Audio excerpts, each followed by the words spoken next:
나란히 가지 않아도 우리는 하나. 세상은 힘들게 해도 우리는 조합원. 우리는 하나.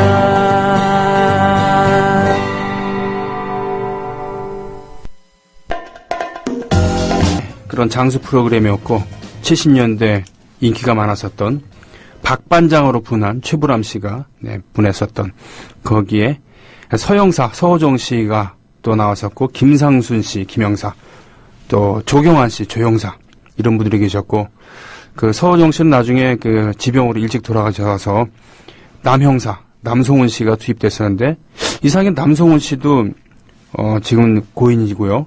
조형사, 조경환 씨도 고인입니다. 네. 원래 모델이 됐던 분은 최경락인가요? 하는 분이었죠. 네. 정년 은퇴, 퇴임하고 보안회사에 그런 고문으로 가기도 했었던 그런 명수사관이었습니다. 자, 오늘 21세기에 국민TV를 대표하는 그런 명수사관 고반장님 모셨습니다. 안녕하십니까? 네, 안녕하세요. 네. 반갑습니다. 자, 오늘 예고를 했습니다만 오늘은 그 5.18 광주에 대해서 얘기를 해주기로 하셨어요. 작전명 화려한 휴가. 아니 도대체 예. 동족을 상대로 해서 나간 그 작전명이 무력을 행사하는 작전명이 화려한 휴가라는 게 정말 말이 안 돼요. 생각해보니까. 화려한 휴가라고 하는 작전명을 붙인 것, 그것이 정말 그 작전명을 붙였다는 것 자체가 네. 굉장히 비극적인 슬픔이죠. 그러니까 생각해보니까 근데 싸가지 없는 작전명이에요. 그렇죠. 네. 그리고 사람을 그것이 무엇인지를 아는 사람들이 결국은 이걸 통해서 자기네들이 화려하게 권력을 장악할 수 있다라고 하는 그런 측면에서 그렇군요. 예, 이 작전만 끝나면 이제 우리가 모든 것의 정점이 된다라고 하는 그런 의미가 아닐까 이렇게 분석하고 있습니다. 며칠 전에 그 12.12 쿠데타의 주역 중에 하나였던 이학봉이라는 사람이 사망을 했잖아요. 네. 그때 전두환은 조문을 하고 마치고 나오면서 마치 두목 앞에서 이렇게 머리를 조아리는 그런 것처럼 많은 사람들의 또 예우를 받고 그랬습니다만 네. 모든 것은 결과가 있기 이전에 과정이 있고 네. 또 그 과정 이전에 배경이 있기 마련이죠. 그래서 오늘 작전명 화려한 휴가라고 하는 80년 5월 이것의 배경과 과정과 결과까지 짧은 시간입니다만 준비를 많이 해오셨어요. 그래서 본론으로 바로 들어가는 걸로 해야 될 것 같습니다. 네. 아까 전에 일부 방송에서 형님도 이제 병희 형님도 말씀을 하셨는데 사실 저한테도 광주 민주화 운동은 굉장히 각별한 의미가 있어요. 아, 예, 그렇습니까? 예. 제가 89학번인데요. 예, 89년도에 대학을 들어가기 전까지 사실은 대단히 보수적인 저희 아버지 영향력 밑에 있었기 때문에 예.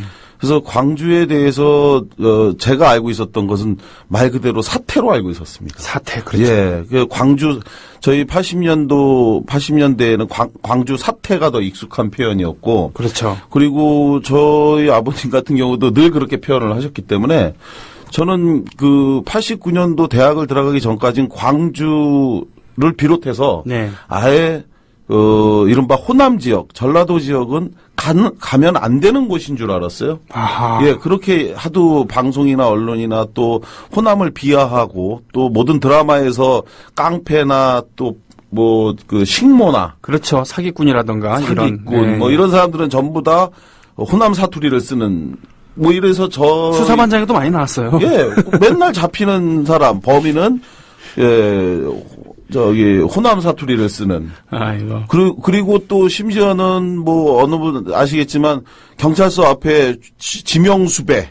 뭐 이런 사람들은 전부 다 그쪽 사람이다. 뭐 이런 식으로 해서 엄청나게 많은 비하와 또 이런 걸 통해서 저 역시도 굉장히 뭔가 부정적인, 막연히 부정적인 걸 갖고 있었다가 대학에 들어가서 그날 이제 처음 제가 이 광주에 대해서 진실을 충격적으로 알게 된 게 제 대학 선배 한 명이 자기 자취집에 밥을 해줄 테니 같이 가자. 그래서 이제 따라갔는데 그 밥을 하는 동안에 우연히 그 선배의 책꽂이에 꽂혀 있는 무슨 뭐 팜플렛 같은 게 있더라고요. 네네. 그래서 그거를 무심결에 꺼내서 보고 처음으로 저는 거기서 광주에서 무슨 일이 있었는지를 알게 된 겁니다.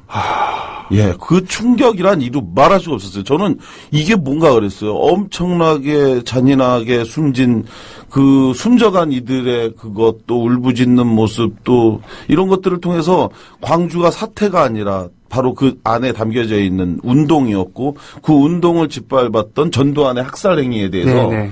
깨닫게 됐고 그래서 제가 학생운동을 하게 된 계기가 된 겁니다. 사실은. 그렇군요. 예, 저희 아버님이 저한테 말씀하셨던 그런 것들에 대해서 저 역시도 동조했던 죄책감, 미안함 이런 것들 때문에 학생운동을 시작하게 됐는데 네. 그러면 이제 본격적으로 오늘 제가 드리고 싶은 말씀을 크게 사실은 이제 광주 민주화운동을 1시간 내에 완벽하게 제가 드리고 싶은 말씀 다 드리기는 어렵고요. 그럼요. 고심을 굉장히 많이 해서 네. 크게 3가지 테마로 네. 정리를 좀 했습니다. 그래서 첫 번째는 5.18은 도대체 어떤 경위로 일어나게 됐는가? 네. 라고 하는 것과 두 번째는 오늘이 이제 우리 병영님이 이미 말씀하셨던 것처럼 오늘이 이제 5월 27일이잖아요. 네. 예. 그 광주에서 마지막 항전의 날이죠. 네. 예. 마지막 항전의 날. 오늘 정확히 얘기하면은 34년 전. 네. 바로 오늘 새벽. 예, 네. 새벽 4시에 진화 작전이 시작이 됐죠. 네. 그런 그날 무슨 일이 뭐가 있었는지를 좀 말씀을 드리고 세 번째는 제가 바라보는 이 사건 광주 민주화 운동에 대한 평가 네. 이렇게 해서 3가지 주제로 제가 말씀을 드리겠습니다. 먼저 첫 번째 광주 항쟁의 시작은 1979년 10월 26일 날 네. 사실상 이날 이제 시작된 거라고 봐야 됩니다. 한 발의 총성은 아니고 여러 발의 총성. 네. 예.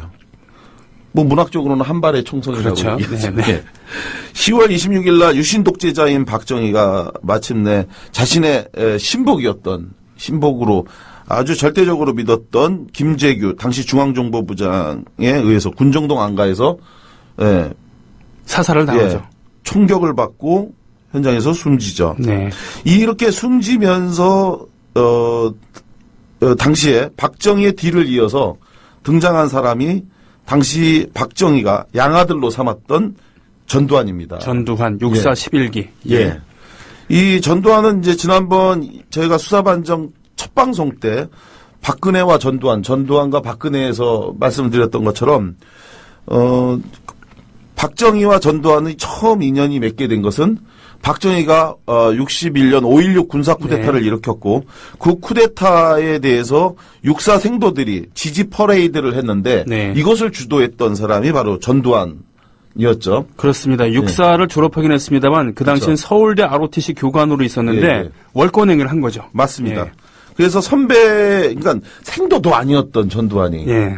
자기 후배들인 생도들을 당시에 그 21기생들, 육사 21기생. 딱 10년 후배군요. 예. 네. 육사 21기인 이분이 이제 바로 그 판문점 김은중이의 아버지 김척 장군이신데. 아. 예. 김척 장군이 당시 3학년이었는데. 네. 그때 당시에 이제 이 선배들이 와서 강제로 5.16 그 지지 퍼레이드를 해야 되니 나가라. 그래가지고 끌고 나가면서 권총을 들고 안 나가려고 하는 도망 다니는 생도들을 위협하기도 하고 이런 증언들을 이제 제가 듣기도 하고 그렇군요. 그랬습니다. 예. 그래서 이렇게 해서 전두환이 전면적으로 박정희가 사망하자 이제 등장을 하게 되는데 그 첫 번째 시작은 바로 12.12 군사반란이었습니다. 네. 12.12 군사반란은 이제 간단하게 정리하면 1979년 12월 12일 날 전두환과 노태우 등 네. 신군부 세력이 최규하 대통령, 당시 대통령이었던 최규하의 승인 없이 자신의 상관이었던 계엄사령관 정승화 육군참모총장과 네. 정병주 특수전사령부 사령관 그리고 장태환 수도경비 사령관 등을 이제 체포한 거죠. 네. 근데 이렇게 체포를 할 때 최규하 대통령에게 이들을 체포하겠다. 이들이 당시 김재규가 박정희를 시해할 때, 네. 죽일 때, 그때 함께 현장에 있으면서 이걸 공모했다. 뭐 이런 식으로 했는데, 그러면서 이제 체포를 승인했는데, 최규하는 3차례나 이걸 거절했습니다. 네. 승인을 하지 않았어요. 왜 그랬냐면, 이게 이제 전두환이가 정말 웃기는 행위를 한 게 요 12.12 군사반란에 당시 정승화가 함께 김재규랑 있었다. 그래서 공모 혐의가 있다. 이러면서 끌고 갔지만 그 불과 며칠 전, 그러니까 11월 초에 네. 김재규에 대한 수사 결과를 발표하면서 정승화에 대해서 무혐의 처분을 했거든요. 네. 정승화는 사실은 김재규와 공모하지 않았고 오히려 정승화가 김재규가 체포될 수 있도록 노력했다. 자, 도와줬군요. 네. 네. 그러니까 왜냐하면 당시에 김재규는 박정희를 죽이고 네.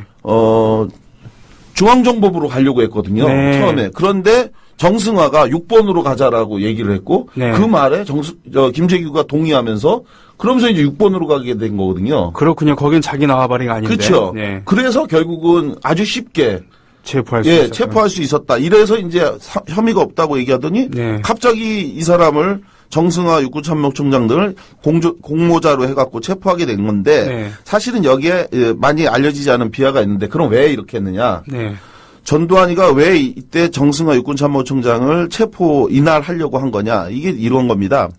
사실은 정승화는 전두환 등 그 신군부 세력의 이 움직임을 주시하고 있었어요. 그렇겠죠. 예. 네. 그래서 정승화는 박정희가 전두환 등 이런 하나회로 조직되어 있는 군인들을 네. 양아들 형식으로 삼아서 전위부대처럼 하는 것을 그전부터 못마땅하게 여겼는데 네. 마침내 이제 박정희가 사망을 했고 전두환 등 얘네들이 이제 뭔가 권한을 가지고 뭔가를 하려고 한다는 의심이 드니까 그러니까 전두환을 동해안 경비사령관으로 아주 자천시켜서 보내버리려고 준비를 하고 있었어요. 동해안 경비사령부는 제가 압니다. 왜냐하면 저희 아버지께서 마지막 근무지가 동해안 경비사령부 부연대장을 하셨거든요. 그러셨군요. 그러니까 속초 고성 이쪽이잖아요. 예, 맞습니다. 예, 이쪽은 그러니까 말하자면 격지니까 격오지니까. 그렇죠. 예. 그러니까 완전히 이 사람을 동해안 경비사령관으로 전두환을 보내버림으로써 네. 그래가지고 사실상 권력에 여기서 뭔가 핵심에서 멀어지게 하지 못하게 네네. 제어하려고 했는데 이걸 알아버린 거예요. 전두환이. 전두환이 알아서 역으로 먼저 쳐야 된다. 승부수를 던진 그렇죠. 거군요. 야, 이대로 있으면 우리가 당한다. 네. 그래서 먼저 치자. 사실은 이게 박정희가 5.16 군사쿠데타 일으켰던 거하고 크게 다르지 않은 과정이에요. 그렇죠. 그 과정부터는 여기서부터는 바로 자기가 따라섰던 자신의 후원자였던 박정희가 하던 그쵸. 식으로 한 겁니다. 예, 맞습니다. 권력의 그래서 화신이 되어버린 것이죠. 예. 네. 그 양아들이었던 전두환이 자기 양아버지였던 박정희 방식으로 네. 쿠데타를 했고 권력을 찬탈한 건데 그렇게 해서 12.12 군사반란을 통해서 정승화 육군참모총장을 체포한 전두환이 그 하급자였던 전두환이가 오히려 이렇게 체포돼서 비어있는 계엄사령관에 이희성 네. 이희성 그 당시 장군을 자기가 임명을 해요. 사실상. 그러니까 이때부터는 12.12 군사반란이 이루어지면서 최규하는 사실상 명목상의 대통령일 뿐 모든 권한은 사실상 그렇기 때문에 그것이 쿠데타라고 하는 것이고 그렇죠. 정치적으로는 쿠데타고 군사적으로는 하극상 아니겠습니까? 예, 맞습니다. 예. 그렇게 해서 했는데 그리고 나서 이제 이런 12.12 군사반란이 일어나고 난 후에 그런데 이제 형식적으로는 요 당시에 이른바 서울의 봄이라고 네. 불리는 이런 민주화 열기가 이제 확산되는 그런 시기로 이제 얘기가 되고 있지 않습니까? 그렇죠. 그래서 이제 유신 독재자인 박정희가 사망한 후에 5월 17일까지를 이른바 서울의 봄이라고 불렀는데 네. 그 사유가 이런 겁니다. 이제 1968년도에 바로 그 한 11년 전에 체코슬로바키아에서 프라하의 봄이라고 해서 있었죠. 예. 거기에 빗대서 나온 말이 그래서 서울의 봄이라고 불렀던 겁니다. 이 시기를. 그렇죠. 소련의 영향력에 있었던 그렇죠. 체코에서 더 이상 그럴 수는 없다라고 해서 봉기를 일으켰다가 짓밟힌 적이 있었죠. 역시 형님이 참 대단한 분이에요. 이런 시사 문제에 있어서 끝내줘요. 그래서 이제 많은 사람들이 서울의 봄이라고 하는데 이게 어디서 유래된 거냐? 바로 이런 프라하의 봄에서 이제 연유가 된 건데 네네. 이렇게 연유가 돼서 많은 사람들은 이제 마침내 18년 장기 독재가 무너지고 우리도 대통령을 다시 72년도 유신을 선포하기 전에처럼 직선제로 대통령도 네네네. 뽑고 또 유신 헌법 국민의 기본권을 철저히 유린한 이것이 이제 다 해결될 거다 이렇게 큰 기대를 걸면서 있었죠. 네. 근데 실제로 그 중요한 계기가 언제 있었냐면 1980년 5월 12일입니다. 5월 12일입니까? 예. 5월 12일 날 굉장히 중요한 일이 있어요. 많은 분들한테 이것도 저도 이제 이거를 공부하면서 이번에 저도 정확하게 알게 된 건데 네. 5월 12일 날 이제 무슨 합의가 있었냐면 이제 그 국민들은 빨리 정치 일정을 밝혀라. 네, 그래서 언제 총선을 할 것이며 네. 유신헌법을 언제 폐지할 것인지 이런 일정을 밝혀라라고 요구를 해요. 그러면서 10월 26일 날 박정희가 사망한 날 그날 이제 비상계엄령이 선포가 됐거든요. 네. 이거 대통령이 사망했으니까 제주도를 제외한 전국에 비상계엄령을 선포했는데 네. 이 비상계엄령도 빨리 해제해라. 그래서 민주화의 확실한 일정을 밝혀라. 네. 이랬는데 80년 5월 12일 날 여야 정치권이 모여서 네. 이날 어떤 합의를 봤냐면 좋다. 국민들이 요구와 열망에 따라 8일 후인 5월 20일 날 임시국회를 열겠다. 아. 예. 그러니까 10월 26일 이후에 모든 이제 정치 일정이 중단됐거든요. 네. 그리고 김영삼 당시 야당 총재가 제명된 직후에 신민당 의원들이 전부 다 사표를 던지고 예. 했었잖아요. 예. 그러니까 그로 인해서 국회가 정지됐었는데 이 국회를 다시 임시국회를 개최해서 열겠다. 이런 합의를 본 거예요. 이 합의를 보니까 5월 13일 날서부터 마침내 이 민주화가 이제 이루어진다. 우리가 네. 이렇게 싸우고 노력했던 것처럼 이루어진다 해서 전국에 있는 모든 대학생들과 노동자들과 시민들. 진보적인 사람들, 시민들이 이제 5월 13일서부터 1년에 이제 시위를 하게 됩니다. 네. 그래서 이제 한다면 제대로 해라. 그리고 똑바로 해라. 그리고 민주화 일정에 대해서 확실히 해라. 이렇게 했는데 그 절정의 분수령이 일어난 것이 바로 5월 15일입니다. 이른바 이제 많은 분들한테 알려져 있는 서울역 해군. 그렇죠. 서울역 광장에 수많은 예. 학생들을 중심으로 해서 그렇죠. 인파들이 모였어요. 그러니까 예. 이제는 우리가 민주적인 정부를 세울 때가 됐다. 그래서 정치권에서는 소위 말하는 삼김. 예, 맞습니다. 김종필, 김영삼, 김대중 이런 예. 분들이 기지개를 켜고 있었고 그 민주화를 열망하는 그런 정치권에서도 또는 그렇죠. 그 구태로 몰렸습니다만 그분들도 자신들의 입지를 이렇게 맞습니다. 하려고 그랬었고 예. 이 와중에 예. 시민들은 학생들은 들고 일어나고 이때 오히려 신군부들은 위기감을 느낀 거군요. 쉽게 얘기하면. 그렇죠. 네. 이 말씀드린 것처럼 그 5월 12일 날 여야 정치권이 20일 날 임시국회를 열어서 이렇게 민주화 일정 그리고 총선 일정 뭐 이런 것들을 밝히겠다고 하니까 네. 국민들은 이제 호응한 거고 네. 그리고 그러면 정확하게 분명하게 하라면서 12, 13, 14, 15일 날 이제 연이어 이제 전국에서 네. 양심적인 민주화 운동 세력들이 이제 시위를 했고 이날 이제 5월 15일 날 이른바 서울역에서 약 10만여 명 이상의 대학생과 시민들이 모여서 이제 큰 집회를 했는데 네. 이때에 이제 고무됐어요. 그러니까 왜냐하면 집회를 준비했던 이른바 학생 지도부도 예상하지 못했던 거예요. 네. 당시 이제 학생 지도부가 누구냐면 지금 국회의원을 하고 있는 새누리당의 심재철. 서울대 총학생회장이었죠. 당시 서울대 총학생회장이었죠. 네. 지금 이번에 세월호 사건, 국정조사 특별위원회의 위원장을 맡았는데 심재철. 네. 그리고 고려대 총학생회장이었던 신계륜. 그렇죠. 지금 그 예. 새정치 새정치민주연합 의원이고 예, 의원이죠. 예. 그리고 유명한 바로 그 당시 서울대 복학생 대표로 있었던 총리를 지낸 이해찬. 네. 그리고 많은 분들이 좋아하시는 서울대 총학생회장 대의원회 의장을 지낸 유시민. 예.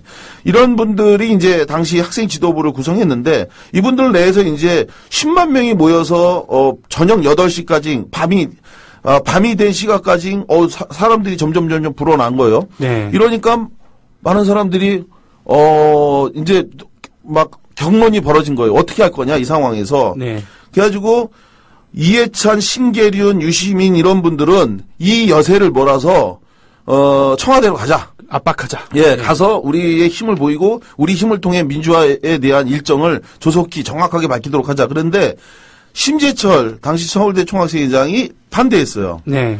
예, 신계륜 등은 당시 철야로 농성을 하고 끝까지 싸워야 된다 했지만 심재철은 이것이 쿠데타 빌미를 줄 수 있으니 퇴각하자라고 했는데 이런 옥신각신 중에 결국 당시 서울대 학생처장이었던 네. 나중에 이제 총리를 지냈던 이수성이라는 사람인데 네네. 이 사람이 이제 당시 서울대 학생처장이었거든요. 아하. 예, 이 사람이 이제 내가 당시 내무부 장관과 총리 등 비서실장에게 전화 걸어서 학생들과 시민들의 안전기가를 보장할 테니 네. 오늘은 해산하자 했는데 결국 이게 수용이 된 겁니다. 그러게 말이에요. 그래서 이제 이게 서울역 해군이 됐는데 이것에 대해서 지금 역사적으로는 굉장히 많은 아쉬움을 얘기하고 있죠. 네. 만약 이때 이 10만 명이나 모인 이 사람들이 흩어지지 않고 해산하지 않고 끝까지 싸웠다면 결과가 어땠을까라고 하는 그런 이제 가정이 있는데 여하간 이날 이제 해군이 해산이 됐는데 이 해산이 되면서 결국은 다음날 전국 총학생회 회장단이 뭐를 결정하냐면 16일 날, 더 이상 이제 시위를 하지 말고 당분간 시국을 관망하기로 이제 결정을 합니다. 네. 그런데 이때 유일하게 시위를 다음 날인 16일 날 한 곳이 있었어요. 그것이 바로 광주였습니다. 광주였습니다. 광주는 모든 전국에서 시위를 중단했지만 16일 날, 가장 많은 약 3만 명 정도 이상의 그 9개 대학생들이 모여서 네. 전남도청에서 이제 시국선언문을 낭독하고 햇불 시위를 한 후에 네. 그날이 이제 5월 16일이었잖아요. 네. 5.16 군사쿠데타 화형식을 아하. 예, 합니다. 네. 예, 이렇게 이제 화형식을 하고 난 이후에 있었던 그 시각에 한쪽에서는 다른 음모가 진행이 되고 있었던 거예요. 다른 음모가 진행이 되고 있었는데 그것이 뭐였냐면 바로 시민과 학생들이 이런 민주화 일정에 대해서 판단이 나오니까 호응했는데 반대로 전두환은 두려움에 떨었죠. 예.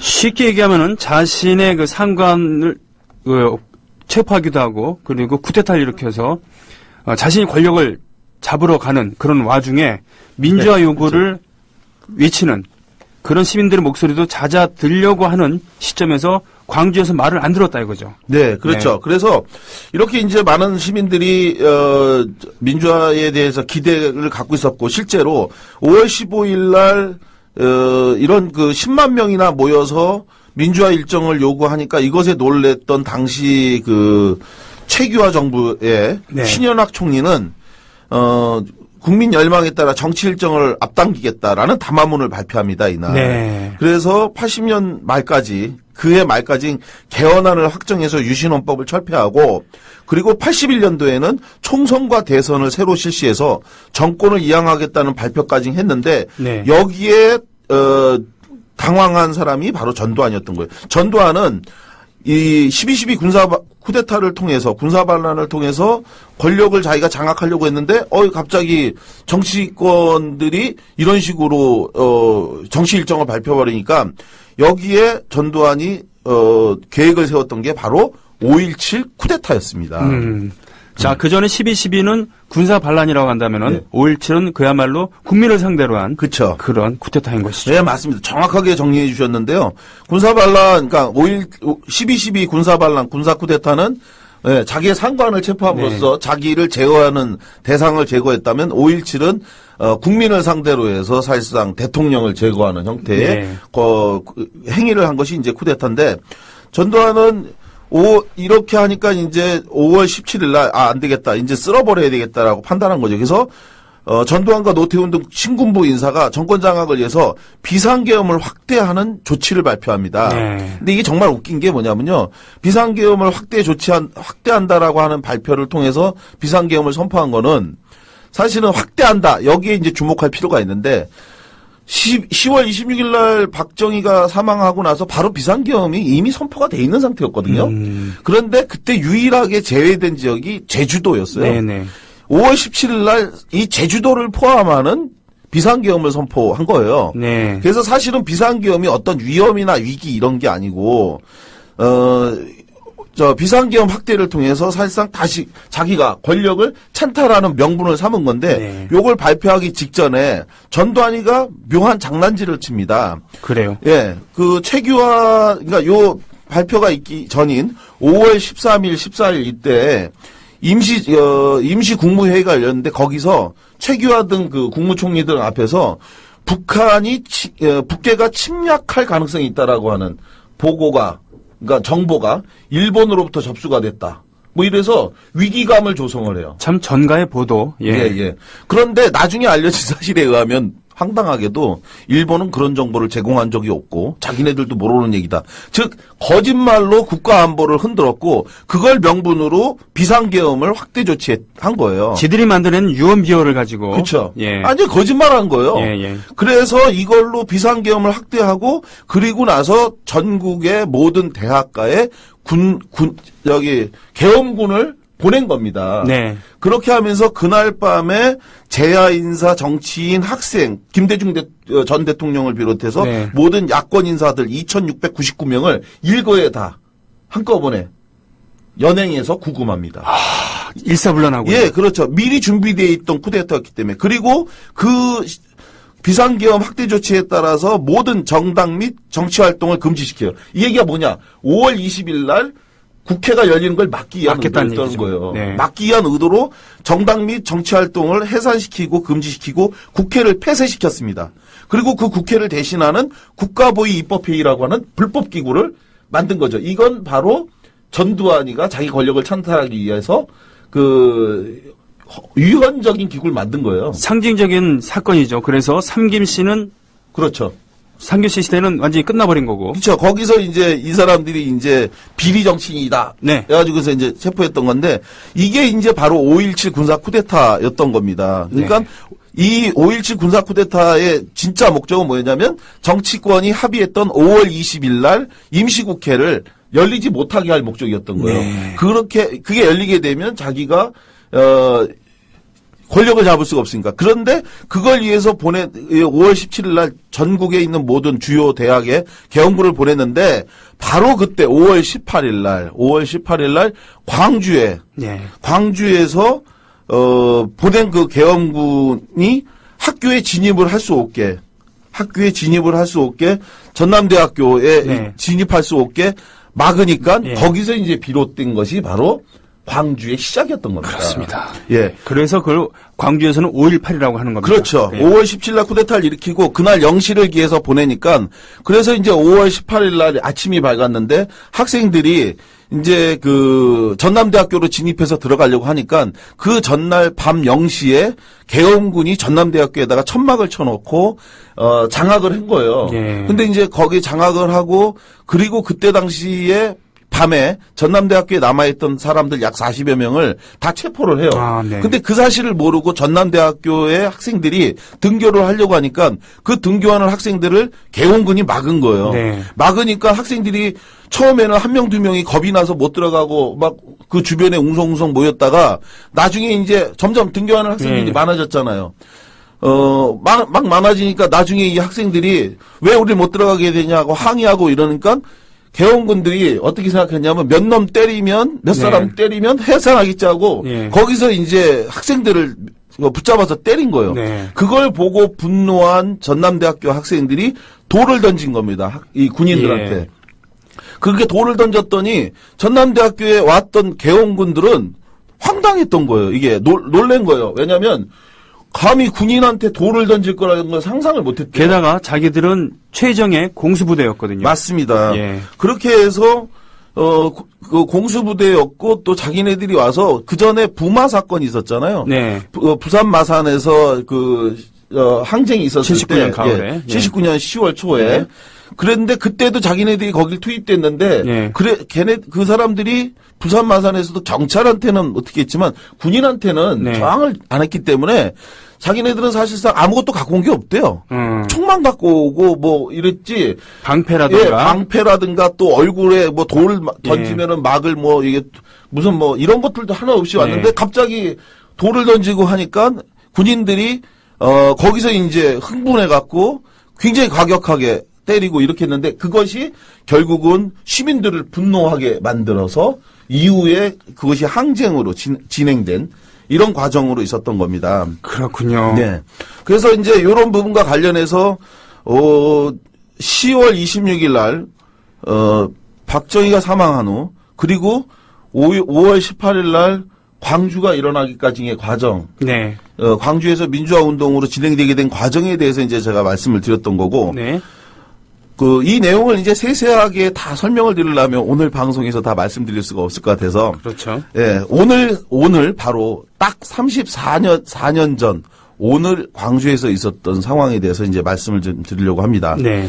5월 18일 날 이제 그와 같은 상황이 벌어지고, 그리고 나서 처음, 군인이 발포를 해서 사람에게 총을 쏜 것은 5월 19일이었습니다. 5월 19일에 최초의 발표다. 처음에 발표를 했죠. 18일 날 이미 무력으로 진압하면서 그쵸. 대단히 폭력적으로 진압했기 때문에 다수의 이제 부상자가 네네. 발생했었죠. 5월 18일 날 이미 다수의 부상자는 발생했는데 총을 쏘아서 사람이 다친 건 5월 19일이었고 네. 그 총을 쏘아서 사람이 사망한 것은 5월 20일이었습니다. 네.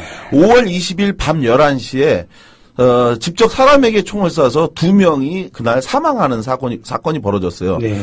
이것에 대해서 항의하기 위해서 5월 21일 날 굉장히 많은 사람들이 전남도청 앞으로 모이게 됩니다. 네. 군인이 총을 쏴서 사람을 죽였다라고 하는 게 알려지고 네. 이로 인해서 분노한 그 시민들이 전남도청 앞으로 모여갖고 항의를 해요. 그래서 그때만 해도 이제 시민들은 어떻게 이럴 수가 있느냐. 네. 군인이 사람을 총을 쏴서 죽일 수 있느냐. 네. 하면서 항의했고 많은 사람들이 나와서 항의하면 군인들이 물러갈 거라고 기대했던 거예요. 그렇겠죠. 그런데 5월 21일 낮 1시 정각에 그렇게 대치하고 있던 그 시민들과 그리고 군인들이 대치하고 있었는데 뜬금없이 1시에 애국가가 울립니다. 네. 전남도청 확성기를 통해 동해물과 백두산이 애국가가 울렸고 그 애국가를 신호로 집단 발포가 시작된 겁니다. 네. 그래서 집단 발포를 통해서 시민들에게 무차별 총격 사건이 벌어지는 건데 이 장면이 혹시 이 방송을 듣는 분 중에서 아시겠지만 예전에 이제 93년도에 아주 여기 21년 전에 네. 예, 히트를 쳤던 모래시계 네. 송진아 작가의 모래시계에서 바로 이 장면이 나오죠. 5월 21일은 부처님 오신 날이었습니다. 네. 부처님 오신 날이라서 그날 이제 많은 사람들이 부처님의 은혜 뭐 이런 뭐 가피 이런 것들을 얘기하면서 광주 금남로? 예, 금남로에 이제 부처님 오신 날을 맞이해서 연등이 많이 걸리고 네, 네. 화려하게 이렇게 장식돼 있었는데 거기서 집단 발포가 벌어지면서 그날만 최소 50명 이상의 사망자 그리고 500명 이상의 부상자가 발생을 하게 됩니다. 한국 전쟁 이후에 가장 그렇지. 비극적인. 그럼요. 네. 세상에 군인이 자기 국민을 향해서 총을 쏜 게 말이 됩니까? 그런데 바로 그 집단 발포에 대해서 1989년도 12월 31일 날 전두환이가 광주 청문회 네. 마지막 날 이제 전두환이가 국회에 나와서 증언을 하죠. 네. 지금까지도 그 집단 발포가 누구의 명령에 의해서 행사된 거냐 이게 이제 아직도 사실은 밝혀지지가 못했는데 네. 그날도 바로 최종 책임자였던 전두환을 불러서 국회가 전두환의 직접 증언을 통해 집단 발포를 누가 했는지 어떻게 일어났는지를 듣고 그러면 청문회를 마감하자. 네. 이렇게 해서 노태우가 제안을 했는데 노태우도 사실 전두환하고 친구고 네. 그리고 같은 가해자인데 그가 집권하고 있는 시기에 이런 걸 했다는 것 참 생각하니까 또 기가 막히네요. 기가 막힙니다. 예. 네. 그런데 그날 이제 바로 전두환이가 뭐라고 했냐. 80년 5월 21일 낮 1시 애국가와 함께 집단 발포가 된 발포권 누가 행사했냐라고 하는데 거기서 이제 전두환이가 한 말이 이겁니다. 자위권 차원에서 발포한 거다. 그러니까 발포 명령자가 없고 그 생명의 위협을 느낀 군인이 자위권 차원에서 발포. 그때 바로 이제 노무현 대통령이 젊은 노무현 당시 국회의원이 그 명패를 집어던지는 사건이 바로 그거였죠. 그렇죠. 그렇게 뻔뻔스러운 무소불위의 권력을 휘두르고 그렇죠. 그렇죠. 거기에 분노한 이제 젊은 노무현 국회의원이 이제 명패를 던졌던 건데 여간 그렇게 해서 그날 이제 발포가 이루어진 걸 보고 분노한 시민들이 이제는 무장해야 된다. 네. 더 이상 저들에게는 안 된다. 네. 뭐 항의나 이런 걸로 안 된다. 그래서 그날 바로 시민군이 만들어지게 된 겁니다. 그래서 예비군 훈련소, 그쵸. 예비군 예, 예. 무기고를 무기고 습격하고 또 뭐 파출소 여기에 있는 것들을 이제 갖고 나와서 무장을 했던 건데 결국은 그렇게 해서 무장하고 싸우고 시민군이 싸우던 중에 마침내 이제 마지막 날인 5월 27일 바로 오늘 34년 전에 이미 이제 거기 그 도청에는 당시에 그날 밤에 있었던 사람들이 정확한 집계는 지금도 확인되지 않는데 네. 약 200에서 500명 정도 사이가 이제 그 도청에 있었다. 네네네. 약 10여 명의 여학생을 포함해서. 근데 이미 도청이 그날 그 진압될 거라고 하는 사실은 이미 다 알고 있었어요. 네. 도청에 있었던 사람들이. 왜냐하면 5월 26일 날 밤에 이미 그들이 진압하러 온다는 걸 알고 있어서 많은 사람들을 사실은 돌려보냈어요. 돌려보냈죠. 특히 어린 학생들, 예, 예. 고등학생들. 그래서 그 학생들이 갖고 있던 총을 칼빈 총하고 네. M1 총하고 이런 걸 뺏어서 너희들은 돌아가라. 그때 바로 이제 윤상원 이물리한 행진곡의 그 주인공이라고 하는 82년도에 이제 그 영혼 결혼식을 하면서 네. 했던 당시 들불약의 교사였고 당시 이 항쟁 때 대변인을 맡았던 네. 윤상원 열사가 그 학생들에게 총을 다 뺐습니다. 네. 그 스스로 뺏어서 너희들은 돌아가라 그랬더니 이 고등학생이 이제 막 울부짖어요. 네. 울부짖으면서 저는 갈 수가 없다.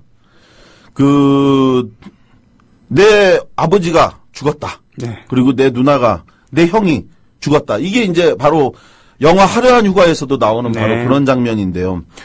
그렇지만 이제 윤상원 열사가 이 총을 뺐으면서 뭐라고 했냐면 가라. 너희들은 아직도 살 날이 있다. 그리고 개돼지처럼 살아남더라도 너희들이 살아남아 먼 훗날 우리가 어떻게 죽었는지 증언해달라.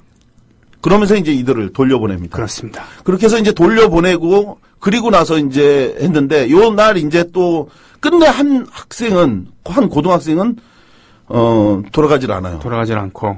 그러면서 도청 앞에서 온 거리가 떠나가도록 울부짖습니다. 네. 자기 누나가 공수부대에게 잔인하게 살해됐는데 자기한테 총을 달라고. 네.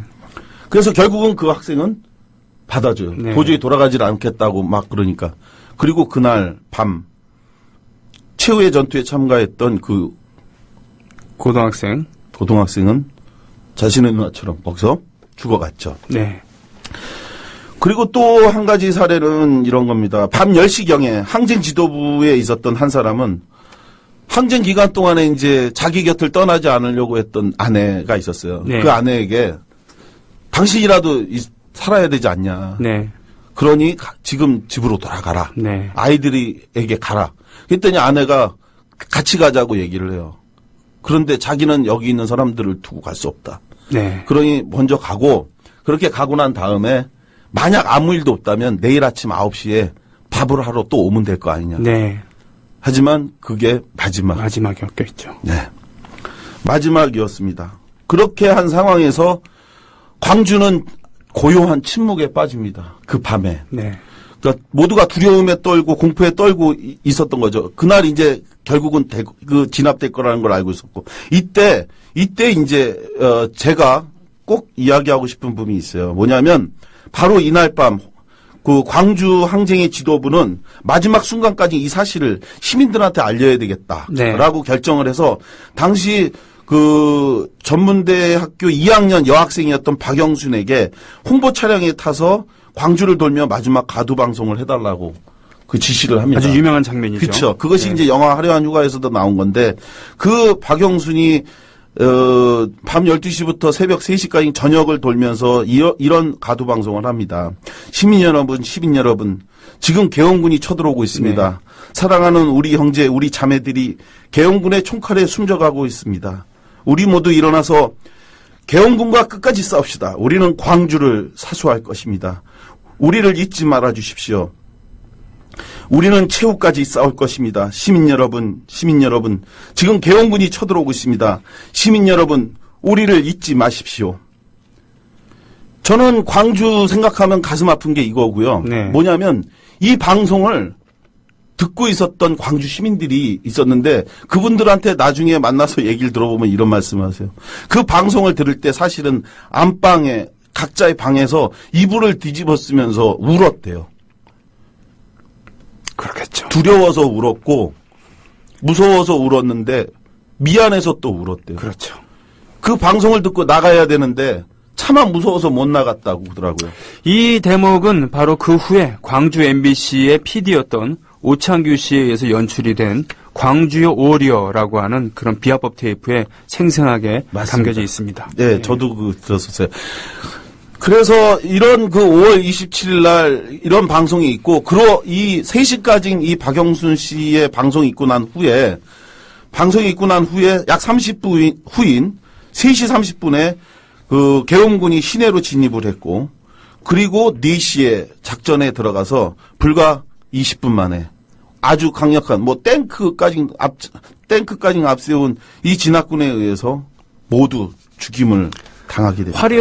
화력 차이가 엄청 나고요. 그리고 사실, 네. 그리고 거기서 교전다운 교전도 있긴 했습니다만, 윤상원 열사 같은 경우는 총을 발사를 안 했습니다. 맞습니다. 네. 그리고 거기서 끝까지 저항하던 사람 중에 사살당한 분도 계시고, 부상당하거나 체포당한 분들도 계셨습니다만, 애초에 싸움이 되지 않는 그런 싸움이었죠. 맞습니다. 이게 사실 전쟁이 아니라 저항이었던 건데, 네. 이 저항을 전두환 등 신군부 세력이 그냥 피로 진압을 해버린 겁니다. 그렇죠. 처음부터 이분들은 전쟁을 하려고 했던 게 아니었어요. 예. 아까 말씀드린 것처럼 왜 제가 앞부분 서두에 장황하게 말씀을 드렸냐면 이게 계획된 어떤 항쟁이 아니라 예. 학생들이 학교를 들어가기 위해서 그런데 영문도 모르게 저지하니까 그거에 항의하기 위해서 돌을 던졌는데 그걸 아주 그냥 피로 그냥 진압해버리니까 거기서 너무 사람을 죽이고 총을 쏘고 이런 것에 대해서 분노하면서 일어난 자연 발생적인 저항이었는데 이것을 군인이 그 탱크와 강력한 무기, 화력을 가지고 와서 다 살해한 겁니다. 이래서 이제 이것이 피해 학살극이었다고 얘기한 거고요. 네. 결국은 이와 같은 5월 27일 무력으로 진압을 한 후 그리고 나서 전두환은 그해 8월 22일 날 육군 대장으로 자기가 소장에서 불과 10개월 전에 별 2개짜리 소장이었어요. 별 2개짜리 소장이었던 전두환이가 12.12 쿠데타와 5.17 쿠데타를 통해 스스로 별을 2개 더 달고 육군 대장이 됐어요. 그리고 나서 예편한 후에 5일 후인 8월 27일 날, 80년 8월 27일 날 체육관 선거였던 통일주체 국민회의에서 대통령으로 선출된 후, 그리고 4일 후인 9월 1일 날 대한민국 11대 대통령이 된 겁니다. 예. 이게 바로 전두환의 1979년 12월 12일부터 9월 1일까지 1년이 채 안 되는 그런 264일 동안의 쿠데타 기록입니다. 그렇습니다. 이걸 이제 전 세계에서 가장 오래 걸린 역사상 가장 오래 걸린 쿠데타라고 사람들은 이제 조롱하는데요. 네. 자, 이 과정에서 이 5.18에 대해서 제 의견을 간략하게 정리를 해보면 이겁니다. 광주항쟁의 비극은 전두환만의 잘못이 아닙니다. 광주의 비극 역시 이 박정희로부터 비롯된 악의 씨앗이었습니다. 네. 네, 말씀드렸던 것처럼 전두환을 양아들로 삼아서 성장시켰고, 네. 그 박정희가 사망하니까 양아들이었던 전두환이 자기 양아버지의 박정희식 방식으로 쿠데타를 일으켜서 권력을 찬탈한 거죠. 그래서 저는 광주 학살의 만행은 결코 전두환 혼자만이 책임질 것이 아니라 네. 박정희의 씨앗으로 비롯됐다라고 하는 점을 분명히 말씀드리고요. 네. 두 번째는 12등에 이제 박정희의 사망에 대해서 참 슬프다고 하는 분들 또 고아가 돼서 그 딸인 박근혜 대통령이 불쌍하다는 등 이런 얘기 하시는데요. 만약 광주가 아니었다면 그러면 그날 대신 죽어간 사람들은 누구였냐? 바로 부산, 경남, 마산 사람들이었습니다. 10월 26일 날 궁정동 안가에서 했던 얘기 잘 아시죠? 박정희가 뭐라고 그날 얘기했습니까? 박정희가 10월 부마 항쟁에 대해서 왜 제대로 진압 못하냐고 하니까 그날 차지철이 한 말이 캄보디아에서는 200~300만 명 죽여도 끄떡 없으니 네. 우리도 강경 진압하면 된다. 이렇게 얘기를 했습니다. 그랬더니 박정희가 뭐라고 했냐? 그 말에 동조했어요. 그러면서 뭐라고 얘기했냐면 김재규에 대해서 차지철 말을 듣고 동조하면서 도대체 중정부장이 야당원 약점만 지고 뭘 하고 있는 거냐. 왜 이렇게 우유부단하냐. 그렇죠. 네? 제대로 해야 되지 않냐 이런 얘기를 하면서 이때 뭐라고 얘기했냐면 4.19 때는 대통령이 아닌 내무부 장관 최인규가 네. 발포 명령을 내려서 문제가 됐는데 이번에는 대통령이 내가 발포 명령 내리면 된다. 누가 대통령이 내리는데 뭐라고 할 거냐. 그러니 자꾸 까불면 이번에 직접 내가 발포 명령 내리겠다. 이런 얘기를 했습니다. 네. 자, 생각해 보십시오. 저는 지금도 끔찍한 게요. 만약에 박정희가 그날 10월 26일 밤 10시경 오히려 아무 일 없듯이 청와대로 복귀했다. 네. 이걸 상상하면 끔찍해요. 만약에 그날 그 사람이 아무 일 없이 복귀했다. 그러면 10월 27일 날 무슨 일이 벌어졌냐? 부마 항쟁은요. 이 광주에서의 일이 그날 벌어진 거예요. 그런데 다행히 그날 박정희가 목숨을 잃었고 그리고 그 후에 결국은 전두환이 권력을 장악하면서 광주에서 이런 일이 벌어졌다. 이런 겁니다. 그렇습니다. 그래서 정리하면 이런 겁니다. 오늘 이제 광주항쟁 34주기잖아요. 네. 광주는 이념의 문제도 아니었고 지역 감정의 문제도 아니었습니다.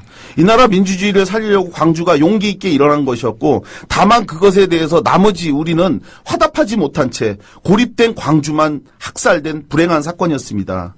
전두환이 당시 광주에 나가지 못하도록 전화선을 끊었고 버스를 끊었고 기차를 끊었습니다. 방송도 진실을 보도하지 않았고 이 사실을 알려고 하거나 알리는 사람 전부를 다 가뒀고 고문했었습니다. 그런데 그때는 이제 몰랐다고 치어요. 그리고 그때는 또 두려워서 외면했다고 쳐요. 그렇지만 이제는 모르거나 두려울 일이 없지 않습니까?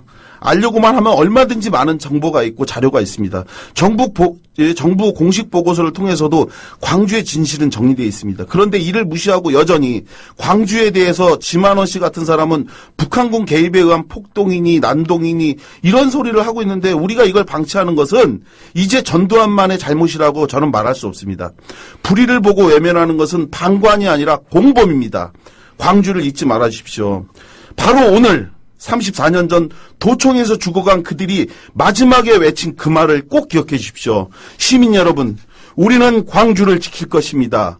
시민 여러분, 우리를 잊지 말아 주십시오. 그날 그 광주 시민들이 외친 이 말을 정말 잊지 말아 주십시오. 저는 광주를 잊지 않을 것입니다. 광주 5.18 민주 영령들께 애도를 표합니다. 고맙습니다.